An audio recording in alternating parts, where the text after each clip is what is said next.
All right, so let's start with the big story that we are tracking on WION at this hour, with the pandemic entering into its third year. Columbia University research has now signaled that there could potentially be a peak that we may have just passed of the COVID-19 pandemic, and especially in the United States of America, where from the week beginning the 9th of January, it is expected that there will be more infections that will be confirmed. And epidemiologists in the Columbia University have said that the infection numbers reported in recent days are already at the high end of projections, emphasizing that a peak in the COVID-19 infection in the country could come pretty soon. Over the course of the past week, the United States has recorded nearly about 300,000 cases, pretty much as a rolling average.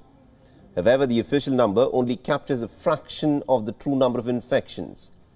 There are still scores of people who use rapid tests at home and may not report positive results, while there are few who have never even got tested when sick, and there are also some who may have got infected but are asymptomatic or pre-symptomatic.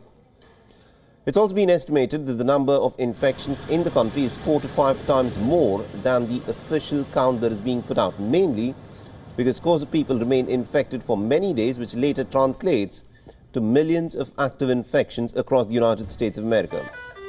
However, according to researchers, forecast that the current Omicron wave is said to be more plausible than the previous variants. Now, the American top disease expert Dr. Anthony Fauci is of the opinion that a sharp peak of the Omicron cases can lead to a decrease in the number of cases that would come later. Fauci has also said that the latest variant was completely unanticipated in terms of its transmissibility. Meanwhile, the vaccination drive in the United States of America, inclusive of booster shots, has to a certain extent blunted the impact in terms of fatalities and hospitalizations. And according to researchers, this present mutant variant, that is the Omicron variant, is generating slightly milder variant of the infection. Early findings have also suggested that the Omicron variant appears to be less severe than the previous Delta variant. Meanwhile, precautions for the latest variant predominantly remain the same as for the earlier strains.